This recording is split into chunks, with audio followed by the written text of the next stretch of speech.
नमस्कार, आदाब, सत श्री अकाल, जय भीम, जोहार। मेरा नाम है नवीन कुमार। 3 राज्यों में दुर्गति का अगर एक लाइन में आकलन किया जाए तो वो ये होगा कि कांग्रेस पार्टी ने राहुल गांधी को एक मजाक में तब्दील कर दिया और नेताओं ने कांग्रेस पार्टी को मजाक में तब्दील कर दिया। आज जरा इसको समझने की कोशिश करते हैं कि चुनावों के नतीजे में कांग्रेस के लिए कौन सा संदेश छिपा है। लेकिन सवाल है कि क्या कांग्रेस के लोग इस संदेश को पढ़ने और समझने की कोशिश भी करेंगे, क्योंकि नीम की गोली को गटकना इतना आसान नहीं होता। इसमें कांग्रेस के उन अंधभक्तों के लिए भी संदेश है जो उसकी हर भूल, हर आलस्य और हर गड़बड़ी के लिए जनता की चेतना पर सवाल उठाने लगते हैं। राहुल गांधी ने नतीजों के बाद एक ट्वीट किया कि मध्य प्रदेश, छत्तीसगढ़ और राजस्थान का जनादेश हम विनम्रता पूर्वक स्वीकार करते हैं। विचारधारा की लड़ाई जारी रहेगी। यही तो सवाल है कि कैसे जारी रहेगी, इसके औजार और रास्ते क्या होंगे। और इससे आगे का सवाल यह है कि क्या कांग्रेस पार्टी खुद राहुल गांधी पर भरोसा करती है, उनकी सोच और समझ की इज्जत करती है, उनके कन्विक्शन को लेकर अनुशासित एकता का प्रदर्शन करती है। जरा इसको समझने की कोशिश करें मिलजुल कर। क्या यह केवल इत्तेफाक है कि कांग्रेस पार्टी के थके हुए समर्थक अभी भी माहौल बनाने में जुटे हुए हैं कि यह ईवीएम की जीत है, बेईमानी की जीत है, तिकड़म की जीत है, साजिशों की जीत है, वगैरह वगैरह। यह जनादेश का अपमान है और जनतंत्र का अपमान है। कांग्रेस के कारिंदों को बहानेबाजी छोड़कर पहले इस जनादेश को साफ दिल से स्वीकार करना होगा। लेकिन क्या वो ऐसा करेंगे? एक बार फिर से सवाल। यह एक मुश्किल काम है और जनता से भागते हुए नकली बुद्धिजीवियों और राजनीतिक कार्यकर्ताओं के लिए तो और भी ज्यादा मुश्किल। कांग्रेस के ऐसे बुद्धिजीवी, समर्थक और कार्यकर्ता अभी भी नहीं समझने को राजी हैं कि अगर बहानेबाजी में जनादेश से नजरें चुराओगे, उसके साथ धरातल पर जुड़ने की बजाय ईवीएम पर ठीकरा फोड़ोगे तो हर चुनाव में ऐसे ही हारोगे। समाजवादी चिंतक रमाशंकर सिंह ने साफ लिखा है कि नजरें मत चुराओ, वास्तविकता को देखो, आंखों पर पट्टी मत बांधो।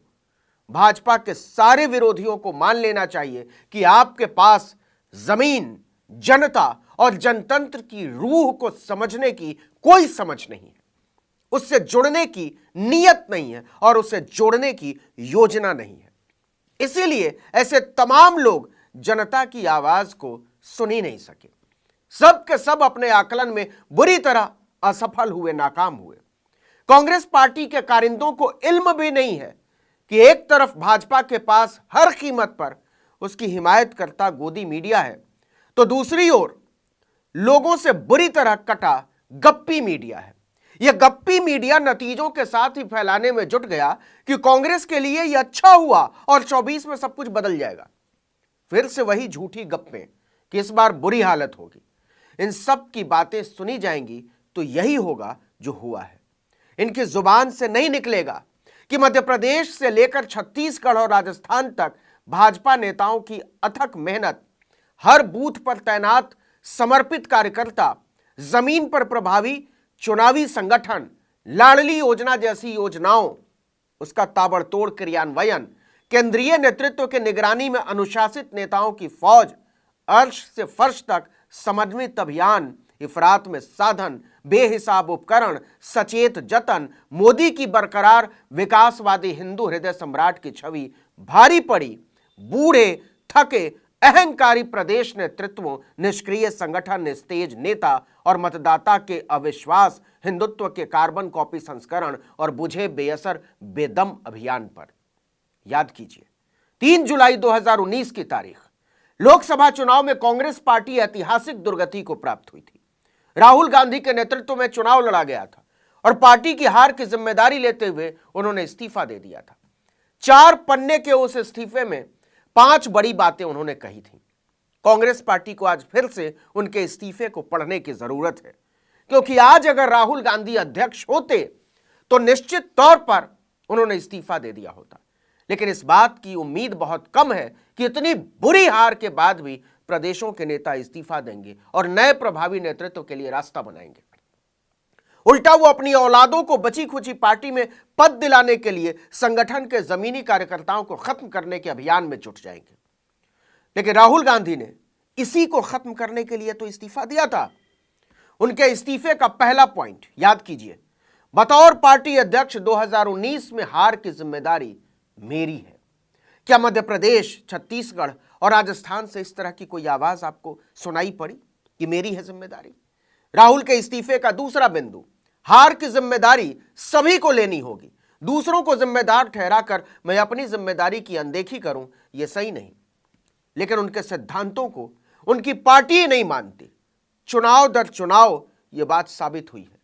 तीसरा पॉइंट, पार्टी को खड़ा करने के लिए कड़े फैसले लेने होंगे। कांग्रेस पार्टी ने राहुल गांधी की इस सोच को मजाक बना दिया। वो चाहे सचिन पायलट और अशोक गहलोत का झगड़ा हो, कोई कड़ा फैसला नहीं। कमलनाथ और ज्योतिरादित्य सिंधिया का झगड़ा हो, कोई फैसला नहीं। या निकम्मे, भ्रष्ट और जनता से कटे विधायकों का टिकट काटने का मामला, कोई फैसला नहीं। पार्टी हमेशा कड़े फैसले से बचती रही। नतीजा, निठल्लों और निकम्मों ने मान लिया कि कांग्रेस पार्टी ऐसे ही चलती है और उनसे न सवाल पूछा जाएगा और ना ही उनको सजा दी जाएगी। अगला पॉइंट, और बहुत जरूरी पॉइंट, बल्कि सबसे जरूरी, राहुल गांधी ने क्या कहा था? उन्होंने कहा था असली खतरा यह है कि कहीं चुनाव औपचारिकता बनकर न रह जाए। राहुल ने जो बात बीजेपी के संदर्भ में कही थी, वो बात आज खुद कांग्रेस के संदर्भ में सच साबित होती नजर आ रही है। ऐसा लगता है जैसे कांग्रेस ने खुद ही चुनाव को एक औपचारिकता में तब्दील कर दिया। याद कीजिए, गुजरात में पार्टी लड़ी ही नहीं। जनता के जरूरी मुद्दों पर उसके बड़े नेता जमीन से नदारद नजर आते हैं। वो सिर्फ चुनाव से ठीक पहले नजर आते हैं। याद कीजिए, जब सिलेंडर की कीमत यूपीए के कार्यकाल में 400 रुपए के पार गई थी, तो स्मृति ईरानी से लेकर राजनाथ सिंह और रविशंकर प्रसाद, सुषमा स्वराज तक सब सड़कों पर उतर आए थे। लेकिन उसी सिलेंडर की कीमत 1200 रुपए तक पहुंच जाने के बावजूद कांग्रेस पार्टी के ऐसे विरोध की कोई तस्वीर आपके जहन में उतरती है क्या? बिना चुनाव के कांग्रेस पार्टी का सिर्फ एक नेता सड़कों पर नजर आता है और वो है राहुल गांधी। पूरी पार्टी में एक भी नेता उनकी तरह सड़कों पर नजर नहीं आता। तो क्यों ना माना जाए कि भाजपा ने कांग्रेस पार्टी को नहीं हराया है, इससे ज्यादा कांग्रेस पार्टी ने राहुल गांधी को हरा दिया। चौथा पॉइंट, राहुल ने लिखा था कि दूसरों को जवाबदेह ठहराना और पार्टी अध्यक्ष के तौर पर अपनी जिम्मेदारी की उपेक्षा करना गलत होगा। लेकिन कांग्रेस ने उनकी इस सोच को रद्दी की टोकरी में फेंक दिया। और पांचवी बात, राहुल ने लिखा था हमारी पार्टी के भविष्य के लिए जवाबदेही महत्वपूर्ण है। लेकिन हकीकत यह है कि 2019 में कांग्रेस अध्यक्ष के पद से राहुल के इस्तीफे के बाद किसी ने किसी बात की कभी कोई जवाबदेही नहीं ली। अखिलेश यादव के लिए जिन शब्दों का इस्तेमाल किया गया, उससे एक बार फिर से यह संदेश गया कि अहंकार में न सीखने का नाम ही कांग्रेस है। उसके बुजुर्ग नेता बदली हुई परिस्थितियों में अपने आप को संयमित रखना अपनी तौहीन समझते। वो नए समीकरण नहीं बना सकते।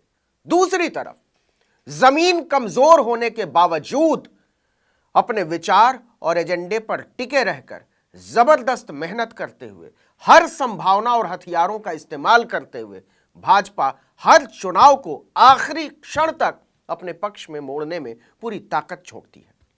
वहां संगठन के आदेश को दरकिनार करने की हिम्मत कोई नहीं कर सकता। लेकिन राहुल गांधी के न चाहने के बावजूद 75 पार के कमलनाथ अपनी महत्वाकांक्षाओं पर पार्टी को कुर्बान करने से बाज नहीं आए। 72 साल के अशोक गहलोत टलने को तैयार नहीं हुए। इतना ही नहीं, जाते जाते कमलनाथ और गहलोत अपने खानदान का इंतजाम कर जाना चाहते। इसीलिए कहा जा रहा है कि भाजपा ने कांग्रेस को नहीं हराया है, कांग्रेस पार्टी ने राहुल गांधी को हरा दिया है। इस हार की हताशा से बाहर निकलने के लिए कांग्रेस को बीजेपी से पहले अपने आप से जीतना सीखना होगा। लेकिन खेले खाए अघाए वरिष्ठ जनों की फौज के साथ यह काम इतना आसान नहीं होने वाला। इस वीडियो में इतना ही, लेकिन अगर आपने आर्टिकल 19 इंडिया को अब तक सब्सक्राइब नहीं किया तो फौरन कीजिए, बेल आइकॉन दबाइए, घंटी जैसी आकृति लाइक कीजिए और कमेंट करके बताइए हमारा वीडियो आपको कैसा लगा। यूट्यूब पर देख रहे हैं तो हमारे चैनल को सब्सक्राइब कीजिए, फेसबुक पर देख रहे हैं तो हमारे पेज को लाइक कीजिए। हमारा ट्विटर हैंडल है आर्टिकल 19_इंडिया और मेरा ट्विटर हैंडल है नवीन जर्नलिस्ट। आप मुझे भी फॉलो कर सकते हैं। नमस्कार।